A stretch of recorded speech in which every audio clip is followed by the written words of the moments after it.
بسم الله الرحمن الرحيم. لك الحمد يا الله خلقتنا وهديتنا وأنقذتنا من النار. الصلاة والسلام عليك يا رسول الله. لقد بلغت الرسالة وأديت الأمانة ونصحت الأمة ومحوت الظلمة. صلی اللہ علیہ وعلی آلک واصحابک اجمعین. اما بعد فاعوذ باللہ من الشیطان الرجیم. بسم اللہ الرحمن الرحیم. وتعزروه وتوقروه. صدق اللہ العظیم وصدق رسوله النبی الکریم الامین. ان اللہ وملائکته یصلون علی النبی یا ایها الذین آمنوا صلوا علیہ وسلموا تسلیما. الصلاۃ والسلام علیک یا سیدی یا رسول اللہ وعلی آلک واصحابک یا حبیب اللہ. مولاي صل وسلم دائما ابدا على حبيبك خير الخلق كلهم. هو الحبيب الذي ترجى شفاعته لكل هول من الأهوال مقتحم. يا أكرم الخلق مالي من ألوذ به سواك عند حلول الحادث العممي. ربي صل وسلم دائما ابدا على حبيبك خير الخلق كلهم. میلاد کا جشن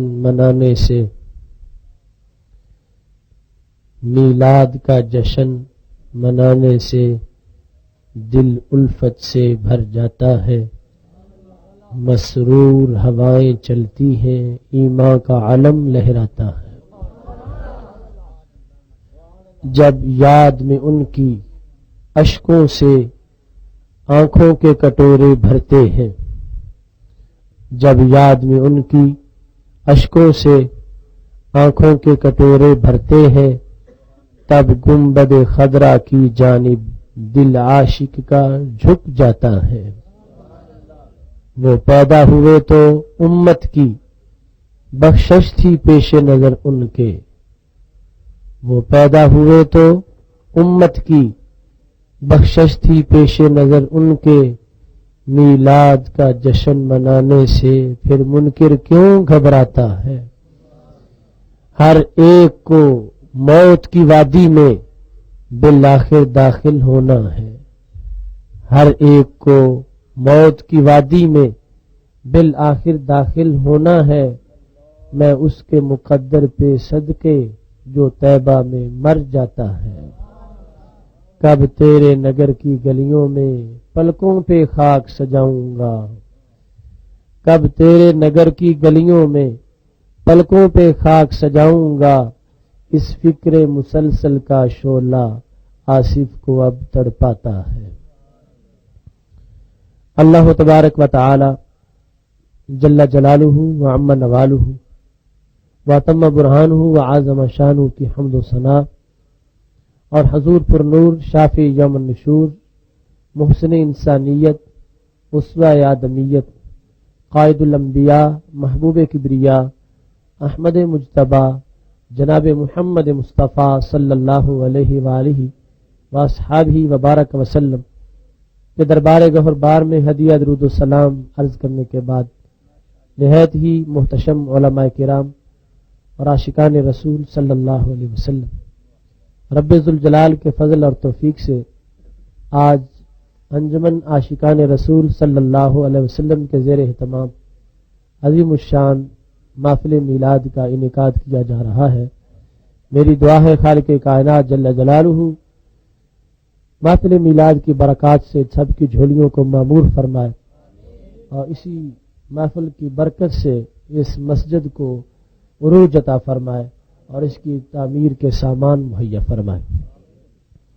محتشم سامعین حضرات، مسجد انوار مدینہ اپنے افتتاح کا لمحہ محفل میلاد کی برکات کے ساتھ اور محفل میلاد کی سعادات کے ساتھ اس کو آگے بڑھا رہی ہے، اور یہ بات پیش نظر رہے کہ نبی اکرم نور مجسم شفیع معظم صلی اللہ علیہ وسلم کا فرمان ہے، حشر کا دن ہوگا، خالق کائنات جل جلالہ کی طرف سے یہ اعلان ہوگا، این جیرانی این جیرانی، فرشتوں میرے پڑوسی کدھر ہیں اور میرے ہمسائے کہاں ہیں؟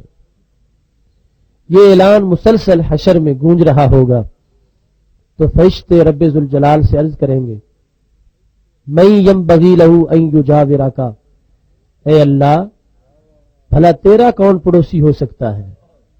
تو حکم الحاکمین ہے، تو رب العرش العظیم ہے، تیرا کوئی ہمسر نہیں، تیرا کون پڑوسی ہو سکتا ہے؟ خالق کائنات جل جلالہ آواز دے گا، فرشتوں تم جانتے نہیں ہو، این زوار المساجد، میں ان لوگوں کو آواز دے رہا ہوں جو مسجدوں میں آ کے بیٹھتے تھے، مسجدیں بناتے تھے، پھر سجدوں سے سجاتے تھے، وہ میرے پڑوسی ہیں۔ آج دنیا کے بادشاہوں کے پڑوسی پسینے میں ڈوبے ہوئے ہیں اور ان کا کوئی پرسان حال نہیں ہے، لیکن جس نے دنیا میں میرے گھر کا قرب اختیار کیا، جو کسی کے گھر کے ساتھ ہو وہ اس کا پڑوسی ہوتا ہے، اس واسطے فرمایا مسجدوں میں آنے والے میرے پڑوسی ہیں۔ آج میں ان کو جہنم کی آگ کے قریب نہیں جانے دوں گا اور حشر کی گرمی بھی ان کو نہیں لگنے دوں گا، اس واسطے کہ انہوں نے دنیا کی زندگی میں مسجد کے ساتھ تعلق رکھا، مسجد کو بنایا، مسجد کو آباد کیا۔ رسول پاک صلی اللہ علیہ وسلم ارشاد فرماتے ہیں، اذا رأیتم الرجل یتعاہد المسجد فاشہدوا لہ بالایمان، جب تم دیکھو ایک بندہ مسجد سے تعلق رکھتا ہے، بناتا ہے، اس میں پیسہ خرچ کرتا ہے، آ کے نماز پڑھتا ہے، فرمایا یہی بات اس کے کامل مومن ہونے کے لیے کافی ہے۔ میرے صحابہ اگر تم سے کوئی گواہی مانگے کہ کیا تم اس کے ایمان پر گواہی دیتے ہو، فرمایا جس کا مسجد کے ساتھ تعلق مضبوط ہے، میرے صحابہ بلا جھجک اس کے ایمان پر گواہی دے دو۔ مسجد کو آباد کرنے کے لیے اور مسجد کے ساتھ تعلق کو بڑھانے کے لیے رسول پاک صلی اللہ علیہ وسلم کے یہ فرمان ہمارے لیے مشعل راہ ہے، اور بالخصوص جس مسجد کا نام آپ نے انوار مدینہ تجویز کیا، اس کی مناسبت رسول پاک صلی اللہ علیہ وسلم کے فرمان سے یوں بھی ہے کہ پاک محبوب علیہ السلام ارشاد فرماتے ہیں، المساجد بیوت اللہ، مسجدیں اللہ کا گھر ہیں، مسجدیں اللہ کا گھر ہے۔ فرمایا ان کی حیثیت کیا ہے؟ یہ اہل سما کو یوں چمکتی نظر آتی ہیں جس طرح زمین والوں کو آسمان کے ستارے چمکتے نظر آتے ہیں۔ اگرچہ مسجد پہ لائٹنگ نہ ہو پھر بھی اس پہ اتنا نور برستا ہے کہ آسمان والے جب زمین کی طرف دیکھتے ہیں تو ان کو مسجدیں یوں چمکتی نظر آتی ہیں جس طرح زمین والوں کو تارے نظر آتے ہیں۔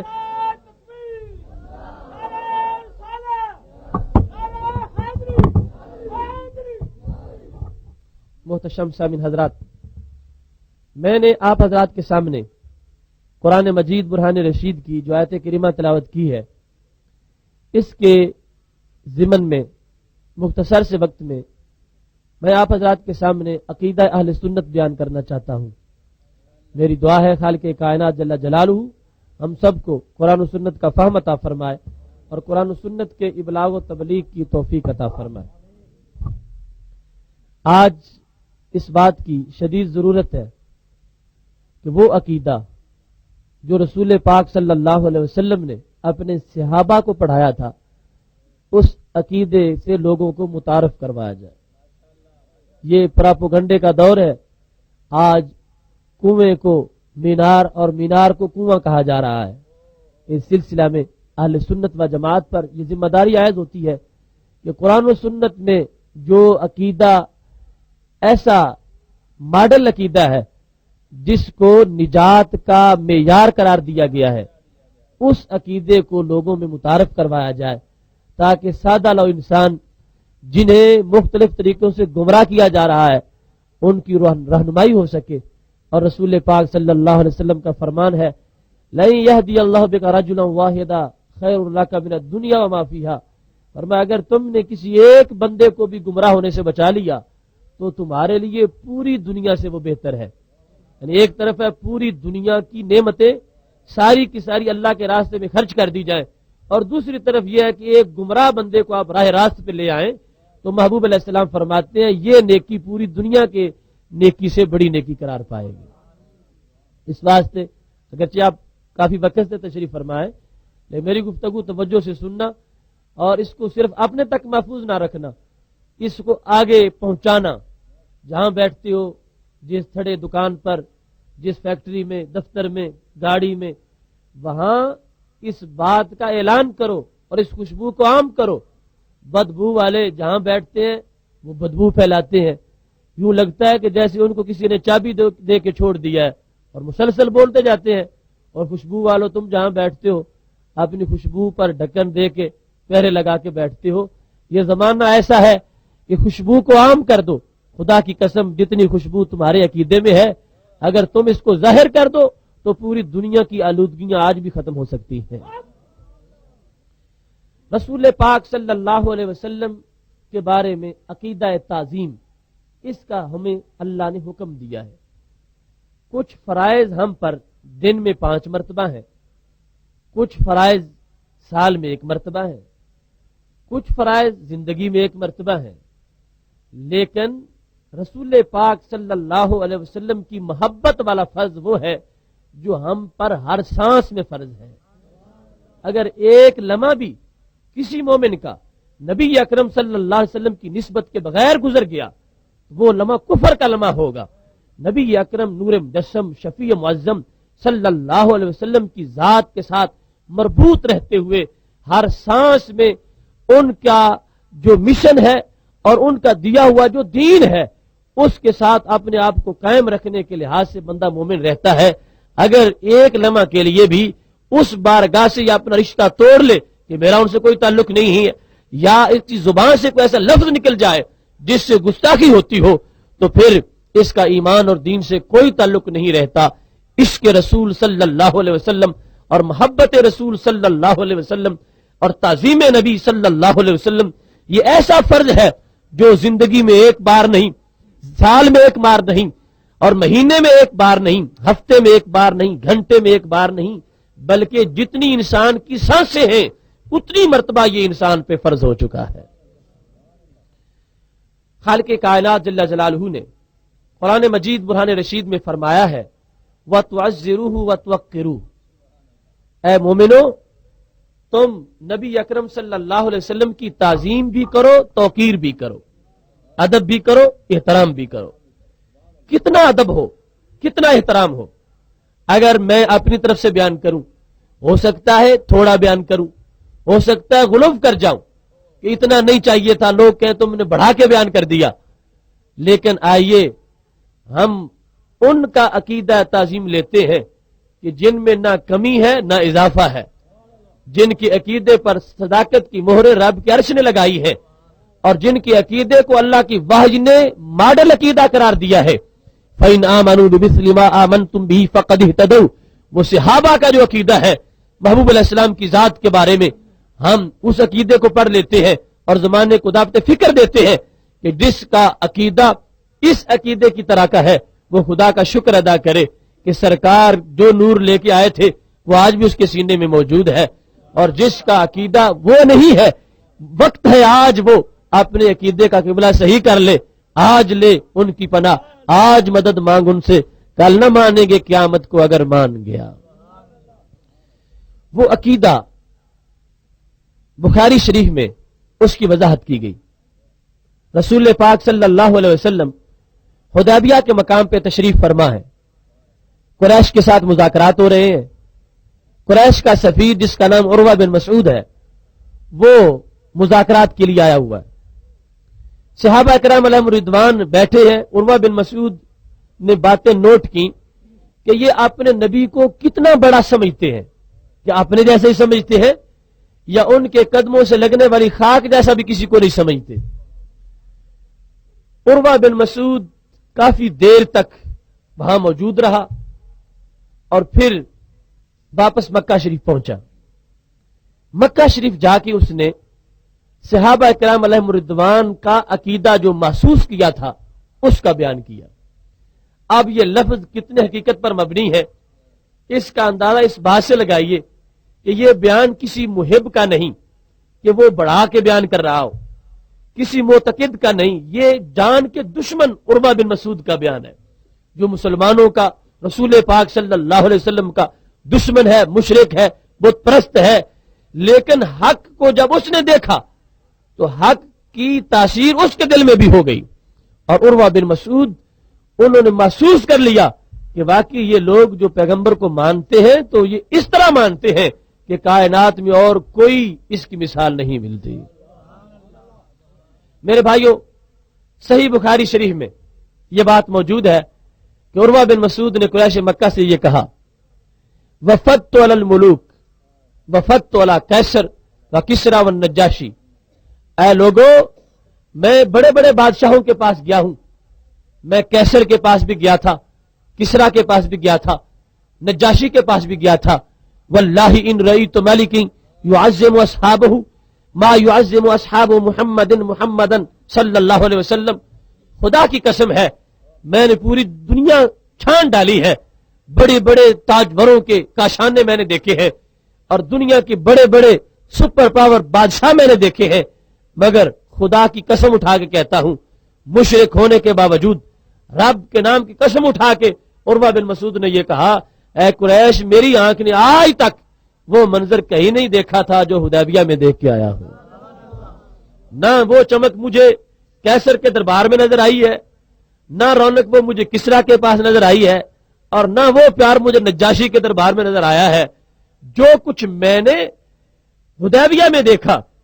قریش مکہ حیران رہ گئے کہ عروہ تم ہمارے پرانے سفیر ہو، جہاں تم پہنچے تم وہاں سے متاثر ہو کے نہیں آئے، تم نے ہمارا سر بلند کیا، لیکن آج لگتا یوں ہے کہ تم خود مفتو ہو کے آ گئے ہو، تم تو فاتح بننے والے تھے، آج تمہارے دل کو کسی نے فتح کر لیا ہے، بتاؤ تو صحیح، تم نہ کیسر کی سونے کی کرسیوں سے مرعوب ہوئے تھے اور نہ کسریٰ کے دربار کے قالینوں سے تم مرعوب ہوئے تھے، نہ نجاشی کے گارڈ آف آنر کی وجہ سے تمہیں کچھ ہوا تھا، آج کیا تم نے دیکھا ہے کہ جس کی وجہ سے تم کہتے ہو کہ میں نے آج تک دنیا میں وہ کچھ نہیں دیکھا جو ابھی دیکھا ہے؟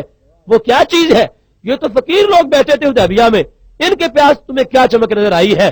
تو عروہ نے یہ کہا، میں نے آج تک پوری دنیا میں کسی محبوب کے ساتھ عاشقوں کو یوں پیار کرتے نہیں دیکھا جس طرح رسول عربی کے عاشقوں کو دیکھا ہے۔ میں نے بڑے بڑے محبوب دیکھے ہیں اور ان کے بڑے بڑے محب دیکھے ہیں، میں نے بڑے بڑے طالبوں کے بڑے بڑے مطلوبوں کے طالب دیکھے ہیں، مگر آج تک میں نے وہ منظر نہیں دیکھا جو میں نے حدیبیہ میں دیکھا ہے۔ قریش نے کہا تفصیل تو کرو، وہ کیا تھا؟ عروہ کہتے ہیں، واللہ ان تنخم نخامتا الا وقعت فی کف رجل منہم، میں دیکھتا رہا ہوں لوگ اپنے محبوبوں کی زلف سے پیار کرتے ہیں، رخسار سے پیار کرتے ہیں، یہ محبت کے حوالے ہوتے ہیں، لیکن ان کے محبوب اتنے بڑے محبوب ہیں کہ جن چیزوں سے نفرت کی جاتی ہے ان کے ان محبوب کی ان چیزوں سے بھی پیار کیا جاتا ہے۔ باعث نفرت چیزیں تھیں وہ بھی میں نے محور محبت بنی ہوئی دیکھی ہیں۔ ان کے پیغمبر جب اپنا لعاب دہن اپنے ہونٹوں سے جدا کرتے تھے، ایک مرتبہ بھی میں نے اس کو زمین پہ گرتے نہیں دیکھا، ان کے دیوانے اپنے ہاتھوں پہ سجا لیتے تھے۔ قریش کے سامنے عروہ بن مسعود نے صحابہ کا عقیدہ بیان کیا کہ کیا کرتے ہیں، لعاب دہن اپنے ہاتھوں پہ لیتے ہیں، اور صرف ہاتھوں پہ نہیں لیتے۔ عروہ کہنے لگے قریش انتہا ہے کہ وہ اتنے خوبصورت لوگ اور اتنے عظیم لوگ جن کے سائے سے شیطان کانپتا ہے اور جن کے نام سے حکومتیں لرزتی ہیں، وہ اپنے محبوب کے عشق میں یوں ڈوبے ہوئے ہیں کہ جس کو لعاب دہن ملتا تھا یوں نہیں کہ جا کے کپڑے سے صاف کر دے، میں نے دیکھا دالا کا بیا وجہ وہ لعاب اپنے ماتھے پہ لگا لیتا تھا۔ رسول پاک صلی اللہ علیہ وسلم کا لعاب دہن، صحابہ کا اس کے بارے میں عقیدہ کیا ہے کہ چونکہ سرکار کا لعاب ہے لہذا زمین پہ نہیں گرنا چاہیے، ہاتھوں پہ سجایا جائے اور پھر ماتھوں پہ لگایا جائے۔ صحابہ نے کیا ثابت کیا؟ لوگوں ان کے لعاب کی بھی کوئی مثال نہیں، جس کے لعاب کی مثال نہ ہو تو رسالت مآب کی مثال کہاں سے آئے گی؟ اب اس میں آج کے ماحول کے لحاظ سے تدبر کرو، آج فکری طور پر دو بڑے گروہ بن گئے۔ ایک طرف چند لوگ ہیں جو یہ کہتے ہیں کہ نبی کا مقام بڑے بھائی جتنا ہوتا ہے،